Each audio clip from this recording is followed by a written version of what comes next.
Assalamualaikum warahmatullahi wabarakatuh. Saya Rosilulu Maulida bersama rekan saya Dwi Nurul Khotimah akan mempresentasikan materi tentang komunikasi sekolah dan pemerintah. Komunikasi sekolah dan pemerintah. Komunikasi adalah suatu proses penyampaian informasi berupa pesan, ide, gagasan dari satu pihak kepada pihak lain. Komunikasi dibedakan menjadi dua, yaitu komunikasi internal dan komunikasi eksternal. Komunikasi internal adalah komunikasi yang terjadi di dalam lembaga sekolah, baik antara guru dengan siswa, guru dengan kepala madrasah, maupun yang lainnya yang masih dalam lingkup sekolah.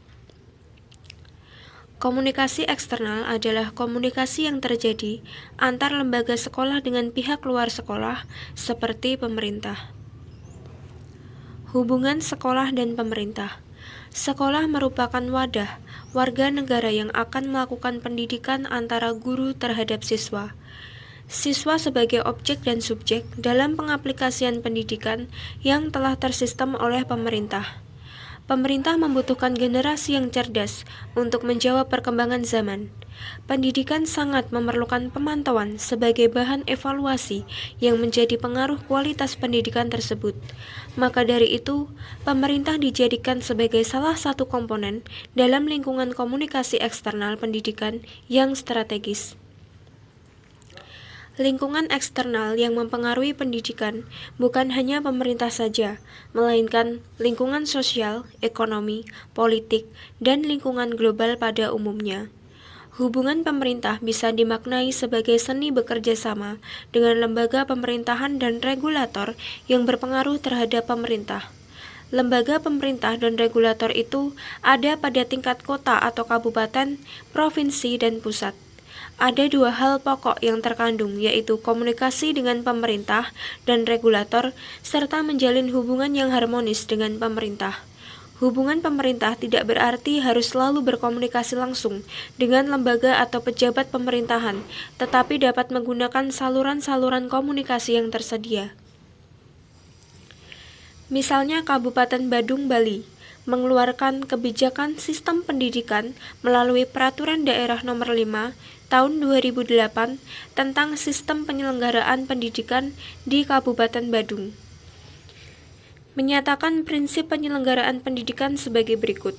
Yang pertama, pendidikan diselenggarakan secara profesional, transparan, dan akuntabel, serta menjadi tanggung jawab bersama pemerintah, pemerintah daerah, masyarakat, dan peserta didik. Yang kedua, pendidikan diselenggarakan sebagai satu kesatuan yang sistematik dengan sistem terbuka dan multimakna. Yang ketiga, pendidikan diselenggarakan sebagai satu proses pembudayaan dan pemberdayaan secara berkesinambungan serta berlangsung sepanjang hayat. Yang keempat, pendidikan diselenggarakan secara adil, demokratis, dan tidak diskriminatif dengan menjunjung tinggi hak asasi manusia, nilai agama, nilai budaya lokal, dan kebinekaan. Yang kelima, pendidikan diselenggarakan dengan suasana menyenangkan, menantang, mencerdaskan, dan kompetitif dengan dilandasi keteladanan.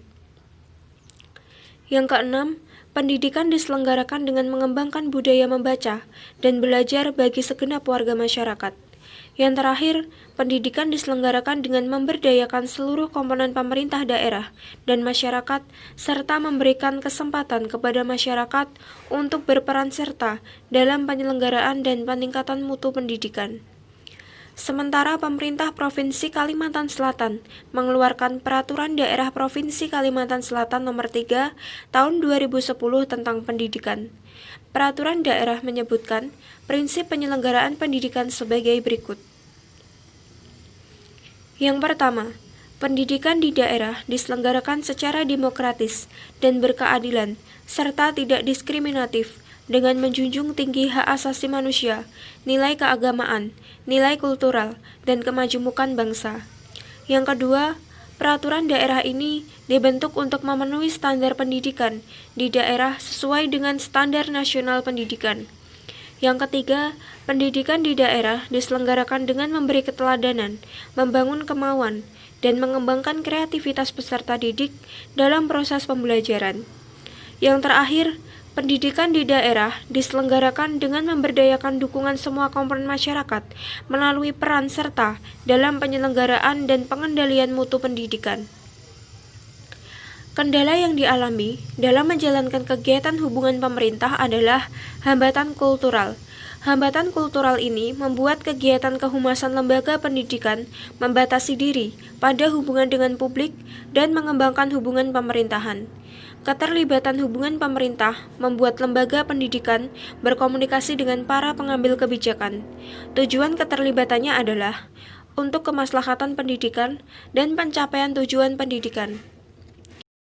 Kerjasama sekolah dan pemerintah. Kerjasama dengan berbagai institusi menjadi kemutlakan bagi sekolah dalam upaya mengembangkan sekolah secara optimal.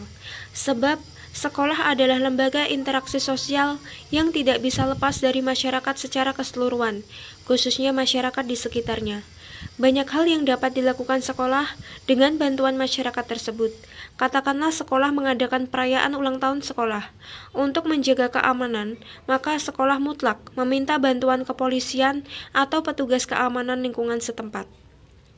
Berbagai bentuk kerjasama yang dapat dikembangkan dengan berbagai institusi tersebut antara lain, yang pertama, pemberian dan atau penggunaan fasilitas bersama. Berbagai fasilitas yang tidak dimiliki oleh sekolah mungkin saja terdapat dan dimiliki oleh lembaga tertentu. Untuk menunjang kegiatan pendidikan sekolah, dapat membangun kerjasama dengan pemilik fasilitas tersebut, misalnya tempat pameran, gedung olahraga, dan lain-lain. Yang kedua, pelaksanaan kegiatan peningkatan kemampuan siswa. Misalnya, sekolah ingin meningkatkan pemahaman dan kemampuan siswa tentang kesehatan, dapat bekerja sama dengan puskesmas dalam memanfaatkan berbagai fasilitas termasuk fasilitas sumber daya manusia. Ingin melaksanakan pentas seni sekolah, dapat bekerja sama dengan lembaga kesenian di masyarakat untuk memanfaatkan berbagai fasilitas kesenian, misalnya alat-alat seni seperti seni tradisional. Yang terakhir, pemanfaatan sumber daya manusia secara mutualisme. Sekolah dapat memanfaatkan sumber daya manusia di masyarakat dan sebaliknya, masyarakat dapat memanfaatkan sumber daya manusia yang dimiliki sekolah. Sekian presentasi dari kelompok kami. Apabila ada kekurangan kami mohon maaf. Wassalamualaikum warahmatullahi wabarakatuh.